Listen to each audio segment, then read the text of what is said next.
Hello, YouTube. I'm Vince White. I'm an employment attorney. On this channel, we answer publicly posted questions from YouTube users, getting folks the answer they need from an employment attorney. We have a question here from YouTube user Ag Flaga Flaga Fluga, which I read as agricultural, AG, Ag Flaga Flaga Fluga. Great names get great answers. I'm telling you that right now. I don't know what that name means. And I'm worried it means something else that I don't know, but it's a great question. It's a great name, I should say. Your question, on the other hand, is a bit of a bummer, but I want to answer. Hi, Vince. I've been asking for a video on DV, domestic violence, for a while, and I just found this video. Let's see. What video is this on? Oh, this video that they're commenting on is entitled, Two Employees Accuse Each Other of Domestic Violence. What should the employer do? Who has the claim?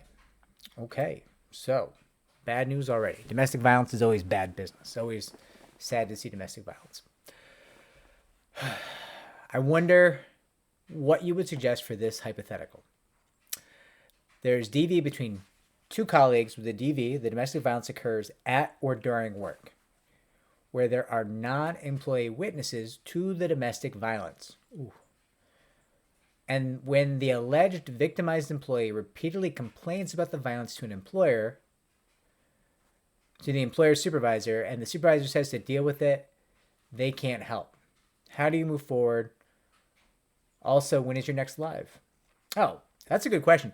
So the live, I don't know how to. The lives get a great response.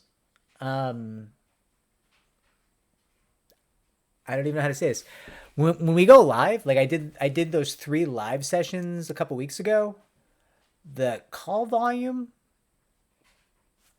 that followed up on the live was insane. It was so high that I was like, maybe I shouldn't do more lives for a while. That was a lot.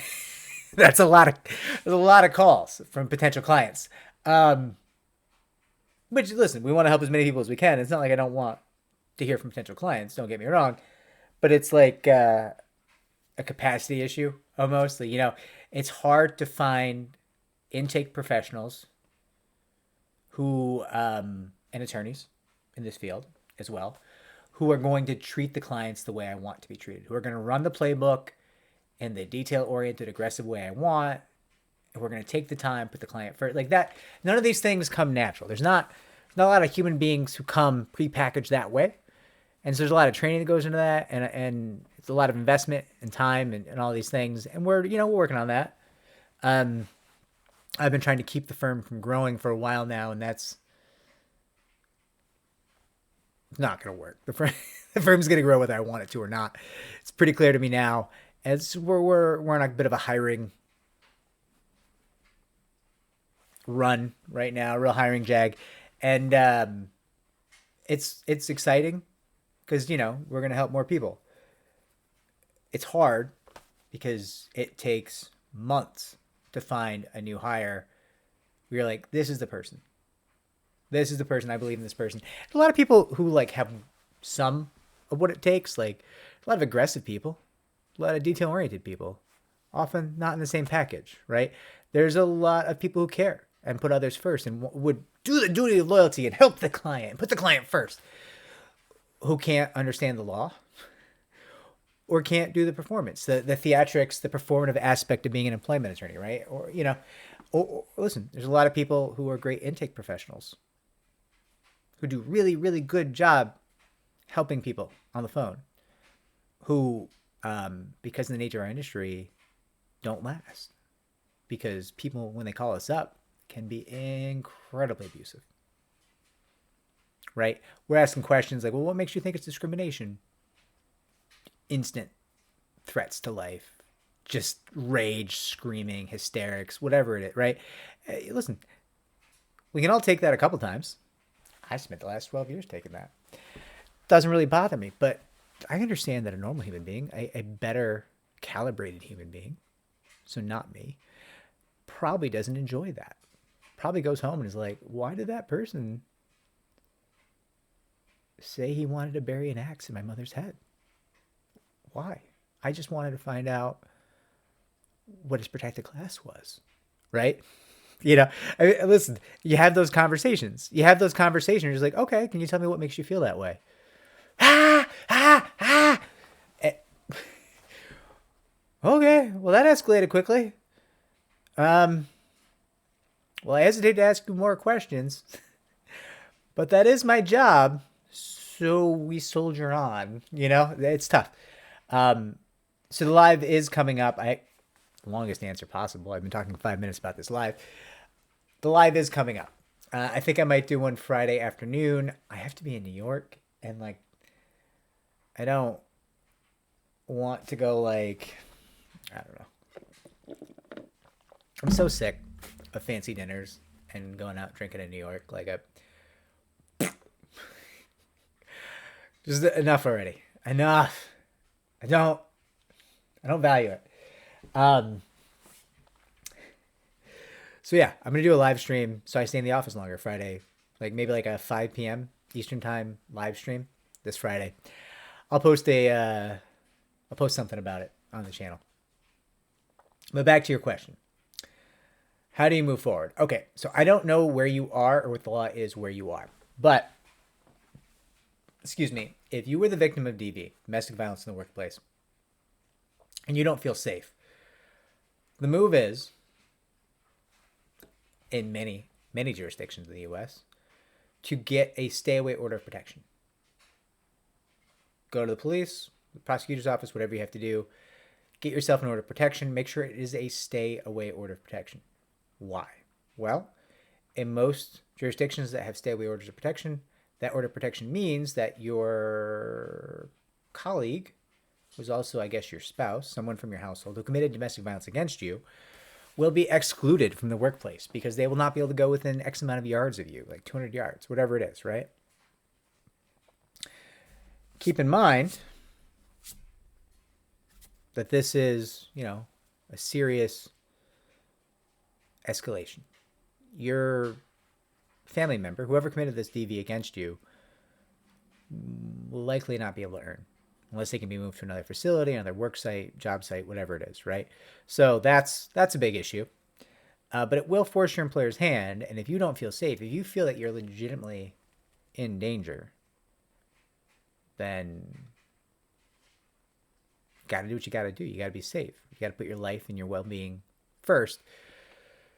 Don't use this like a weapon. I have videos on the channel about not weaponizing orders of protection and all the issues that come with that, right? That's something we see all the time in this industry. But also, that doesn't mean, right? The same way that a couple people making fake, the once a year that somebody makes a fake sexual harassment claim doesn't invalidate the hundreds of sexual harassment claims that we see every year, right?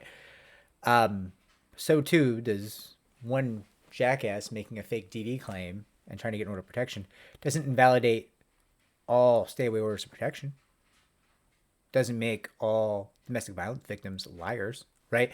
It's people try to extrapolate from the one bad apple and make it so that everybody who's doing this is up to no good.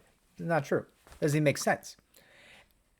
And that line of thought doesn't track when it's called on the carpet and you review it. It sounds appealing to the human mind until you're like, hold the fucking phone. Think about what you're saying.